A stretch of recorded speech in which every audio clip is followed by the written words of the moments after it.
shut that door, please?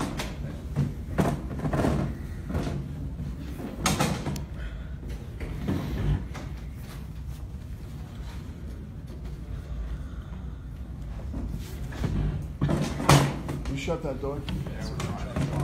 Oh. Hey. I know, me too.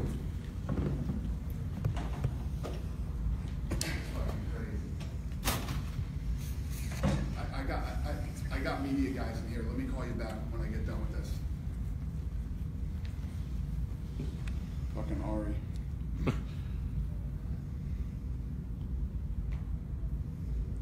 Wow, putting off Ari for the media guys. Feel pretty important right now. Putting off Ari for the media guys, huh? Cool, thank you. Feeling pretty important right now. Telling Ari to wait while you talk to the media guys. Yeah.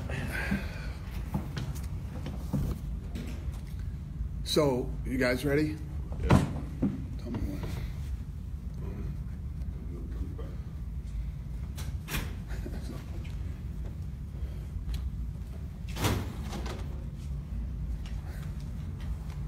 So obviously I don't have any canned statements or anything to say other than what happened here today is Connor and approximately 20 guys apparently were let in through the doors by the MacLife guys who were credentialed here.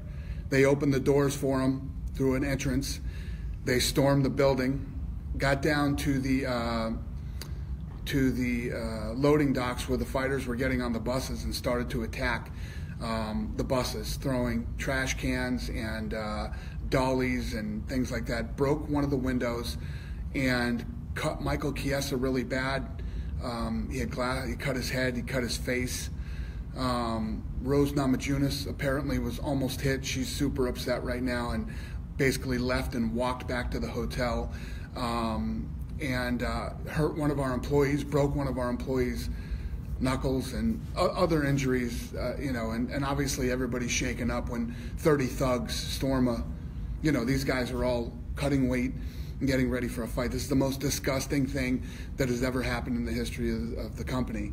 And police there is a warrant out for Conor McGregor's arrest, and they're looking for him right now. His plane cannot take off. He cannot leave the state of New York with this warrant. They'll be grounded, and I'm assuming eventually, if they don't catch him, he'll turn himself in. You can imagine he's going to be sued beyond belief, and this was a real bad career move for him. Do you want to start with Chiesa? Do we know his condition? Is he able to fight? He's at the hospital now. So we're just waiting to find out how bad the cut is? Right. Cuts. Cuts. He's all cut up. Rose, you said she was pretty upset. I mean, has she talked about anything like, I'm not in a place to... I'm going to see her next.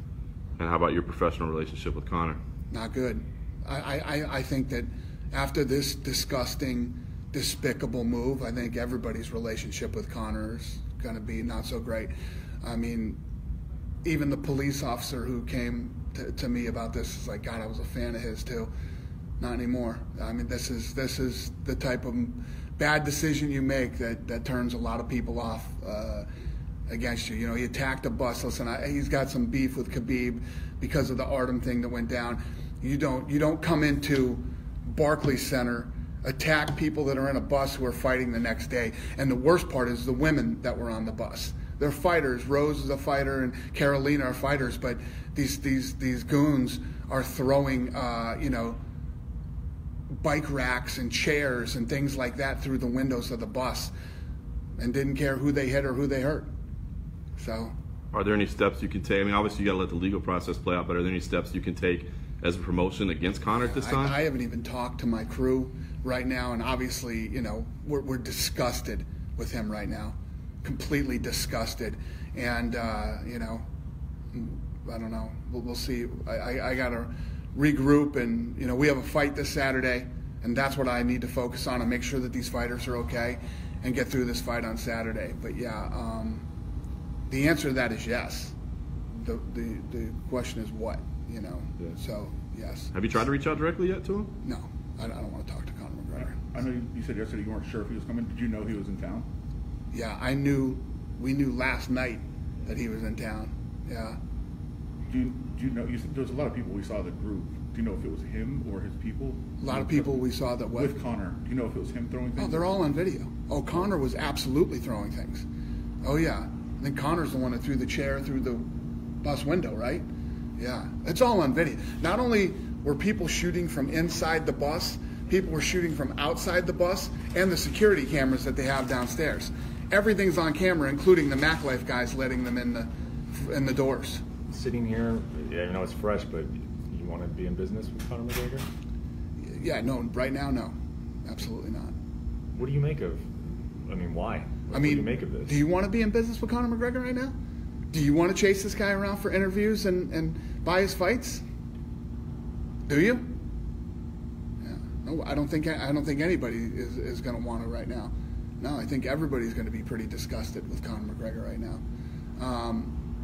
You know, listen, you don't like Khabib and you don't like what happened or whatever, then fight Khabib. You can come in here and you can do it legally. Shit, this fight's happening Saturday. We could have talked and made the Khabib fight right after. You could do whatever you wanted to Khabib within the limits of the rules of you know, fighting. But you want to grab 30 fucking friends and come down here and do what you did today? It's disgusting. And I don't think anybody is going to be, you know, huge Conor McGregor fans after this. You know him in a way that a lot of people don't. What do you make of this? I don't know. I don't know if he's on drugs or what his deal is, you know. But to come and do this and act like this, you know. And you're talking about a guy who has a baby. He just had a kid. This is how you're acting? You have a son at home. Anyway. Do you think he came here specifically to do this? To New York, or do you think he came for other reasons? No. I think he came because he was interested in the fight. And I think that it escalated to this. We heard Artem might have been in that group of people. Do you know if Artem was Artem there? was. Artem's off the card. Artem's not fighting. So that fight's not happening. Yeah. I guess, I mean, it's kind of a small part of the story, but the MacLife credentialed media. I hope they get arrested too. I hope the two guys from MacLife get arrested too for being a part of it. They have it all on film. The police just came and told us that those were the guys who let them in. So hopefully they get arrested too. I think I already know the answer to this, but if he's out, is he not allowed in the building Saturday? So I think I already know the answer. All right. So I guess from here, what's the next step? I mean, Kiesa's health, I guess, is priority number one, and I guess you said you're going to talk to Rose, and then what's the next step as far as Conor? I mean, do you let the whole legal process play out? Oh, yeah. The police are going to take care of Conor. The police are going to handle Conor, and, you know, I know that a handful of people here already that are filing lawsuits against Conor McGregor. God knows how many lawsuits he's going to have by the time this is done. And, yeah, I'm gonna go make sure that Rose is okay, and you know, Mike's okay, and we'll go from there. We'll get this fight out of the way, and we'll deal with the rest of it next week. One of the worst days you've ever had on this job? Come on, guys. Come on. This has never happened in my history of being with the UFC. Listen, this is a fight game. Mean things are said. People get in each other's faces. People grab each other and do stuff like that. It's completely normal. And we always, you know, contain it and handle it as part of the business. But what happened today was criminal, disgusting, despicable, makes me sick, and we as an organization need to make sure that this never happens again. Thanks, Dana. Cool? Appreciate it.